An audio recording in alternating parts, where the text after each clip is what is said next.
নমস্কার বন্ধুরা, welcome back to দেবশ্রীস kitchen. আশা করি সকলে ভালো আছেন। আর আজকে যে রেসিপিটা আমি আপনাদের সাথে শেয়ার করতে চলেছি সেটা হচ্ছে খুবই উপাদেয় একটা চিকেনের রেসিপি। এর নাম হচ্ছে মরিচ মুরগি। তো এর জন্য কি কি উপকরণ লাগছে চলুন প্রথমে সেটা আমরা একটু দেখে নিই। আর উপকরণের সাথে সাথে প্রসেসিংও শুরু করে দেবো। তো এখানে আমি প্রথমে নিয়েছি 300 থেকে 350 গ্রাম মতন চিকেন। একটু ছোট ছোট পিস করেছি। আর পরিষ্কার করে ধুয়ে একদম জল ঝরিয়ে এখানে রেখেছি। আর এবার দিয়ে দিলাম 1 চামচ আদা বাটা আর 1 চামচ রসুন বাটা। দিয়ে দিলাম 2টি মাঝারি সাইজের কুচনো পেঁয়াজ। আর এখানে দিলাম 2টো স্ম্যাশ করা টমেটো, একদম হাতে চটকানো টমেটো। আর দিলাম হলুদ আর নুন স্বাদ মতো। হলুদ দিয়েছি এখানে 1 চামচ। এরপরে মরিচ, চলে আসছে গোলমরিচের পালা। এখানে আমি ভর্তি করে 1 চামচ গোলমরিচ গুঁড়ো দিয়েছি। আর এখন আমি দিয়ে দিচ্ছি 3-4 চা চামচ সর্ষের তেল। ব্যাস, উপকরণ সমস্ত শেষ হয়ে গেছে দেওয়া। খুব ভালো করে যত্ন করে এবার চিকেনটাকে এই মশলাগুলোর সাথে মাখিয়ে নিতে হবে। তো মাখতেই থাকবো যতক্ষণ না পর্যন্ত হাতে ব্যথা করে মাখতে থাকবো। মজা করলাম, তা নয়, আসলে মোটামুটি 3-4 মিনিট ধরে এটাকে একটু ভালো করে মাখিয়ে নেব। আর মাখানো কমপ্লিট হয়ে গেলে একে ঢাকা দিয়ে মোটামুটি আধ ঘন্টা এই অবস্থাতেই রেখে দেব। তো ম্যারিনেশন হয়ে গেছে, ঢাকা দিয়ে দিলাম। আধ ঘন্টা একে স্টে টাইম দিয়ে দিলাম। আধ ঘন্টা পর এবার আমি রান্নার প্রসেসিং শুরু করছি। কড়াইয়ে এবার আমি দিচ্ছি 50 গ্রাম মতন তেল, সর্ষের তেল। একটু গরম হয়ে এলেই আমি এর মধ্যে দিয়ে দিচ্ছি ফোড়ন। ফোড়নে আমি কিন্তু দিচ্ছি গোটা গোলমরিচ আর একটা তেজপাতা। এবার এই মরিচ এবং তেজপাতা থেকে একটু ভালো গন্ধ ছাড়লেই আমি দিয়ে দিচ্ছি চিকেনের টুকরোগুলো ম্যারিনেশন থেকে তুলে নিয়ে একটা একটা করে তুলে নিয়ে এর মধ্যে ভেজে নেব। তো এইভাবে নাড়াচাড়া করে মোটামুটি মিনিট 2-3 একটু ভাজা ভাজা করে নেব। ভাজতে ভাজতেই এর কিন্তু বোঝাই যাবে, এর রং চেঞ্জ হবে, একটা ভাজা ভাজা দাগ হবে চিকেনের গায়ে।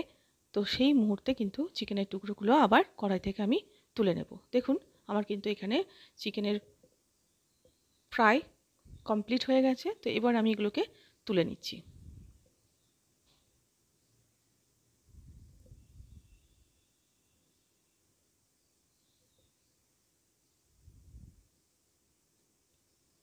এরপর চিকেনের টুকরোগুলো কড়াই থেকে তুলে নিয়ে আমি ওই তেলের মধ্যেই কিন্তু দিয়ে দিচ্ছি ম্যারিনেশনের যে মশলাটা, যে কাঁচটা পড়ে আছে বাটির মধ্যে, সেটা। এবার সেটা কষতে বসিয়ে দিলাম। ভালো করে ভাজা ভাজা করে একে কষতে হবে, ঢাকা চাপা দিয়ে নাড়াচাড়া করে মোটামুটি মিনিট 10 ধরে এই মশলাটাকে কষিয়ে নিতে হবে। এরপর মশলা থেকে যখন একটু তেল ছেড়ে আসবে তখন আমি বাকি প্রসেসিংটা শুরু করব। দেখুন মশলা থেকে সাইডে সাইডে তেল ছেড়েছে, অনেকখানি তেল কিন্তু রিলিজ হয়েছে। এবং পেঁয়াজের যে জল বা টমেটো, এই জলটা কিন্তু অনেকটাই চলে গেছে, শুকিয়ে গেছে। তো এরপরে আমি এখানে দিয়ে দিলাম 1.5 গ্লাস মতন জল। এবার আমি এটাকে একটু ফুটিয়ে নিয়ে দিয়ে দেব আবার একটু লবণ। দিয়ে দিলাম। ফুটে উঠলেই ভেজে রাখা চিকেনের টুকরোগুলো আবার দিয়ে দিচ্ছি এর মধ্যে। ব্যাস, নাড়াচাড়া করে একটু ফুটে উঠলেই আবার এটাকে ঢাকা চাপা দিয়ে লো ফ্লেমে মিনিট 5-7 একে হতে দেব। ঢাকা দিয়ে এটা আমি হতে দিলাম। ততক্ষণে আমি রান্নাঘরের একটা ছোট্ট কাজ সেরে নিই, চলুন একসাথেই করি। তো এখানে আমি রান্নাঘরের একটা কর্নারে একটা মানি প্ল্যান্ট গাছ রেখেছি, সেটা একটু জল দিয়ে নিলাম, জলটা শুকিয়ে গেছিলো। আর একটু স্প্রে করে দিচ্ছি ওপর থেকে, পাতাগুলোতে একটু স্প্রে করে দিলে গাছটা যেন একটু সতেজ থাকে।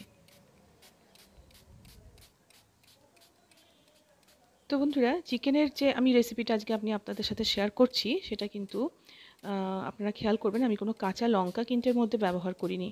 মরিচ মুরগি পুরোটাই কিন্তু গোলমরিচের ওপরেই, বা যেটাকে আমরা বলে কালো মরিচ বলি, সেই কালো মরিচের উপরেই কিন্তু রান্নাটা হচ্ছে। তবে যদি কেউ মনে করেন যে আরও বেশি ঝাল দরকার, তাহলে সেক্ষেত্রে চেরা কাঁচা লঙ্কা এর মধ্যে কিন্তু অবশ্যই অ্যাড করতে পারেন। তবে আমি এখানে পুরোপুরি গোলমরিচের উপরেই রান্নাটা করেছি। তো এখানে আমার মানি প্ল্যান্ট গাছে জল দেওয়া বা জল স্প্রে করা কাজটা কমপ্লিট হয়ে গেল। এরপর চলে যাই রান্নার দিকে। মিনিট 5-7 হয়ে গেছে, চলুন দেখি। বাহ, সুন্দর তেল ছেড়ে এসছে। এরপর কিন্তু আর আমার রান্নার কোনো প্রিপারেশন আর কিন্তু বাকি নেই, টোটালি রান্নাটা ডান হয়ে গেছে। এরপর আমরা কিন্তু এটাকে গরম গরম নামিয়ে পরিবেশন করে নেব ভাতের সাথে, মেনলি ভাতের সাথেই, আর তবে রুটির সাথেও কিন্তু এটা দারুণ যাবে। তো চলুন পরিবেশন করে নিই। তো এখানে পরিবেশন করে নিয়েছি আমি একটা মাটির পাত্রে, যাতে রান্নাটা আরও বেশি আকর্ষণীয় মনে হয়, সেই জন্য আমি এটা করেছি। তো আপনারাও যদি সম্ভব হয় তাহলে মাটির পাত্রে এরকমভাবে পরিবেশন করুন, বাড়ির সদস্যদের কাছে খুব গ্রহণীয় হবে। তো চলুন, নতুন কোনো রান্নার সাথে আবার দেখা হয়ে যাবে, ততক্ষণের জন্য অনুমতি নিচ্ছি। ভালো থাকুন, সুস্থ থাকুন, আর নতুন বন্ধুরা অবশ্যই আমার চ্যানেলটা সাবস্ক্রাইব করে কিন্তু পাশে থাকুন।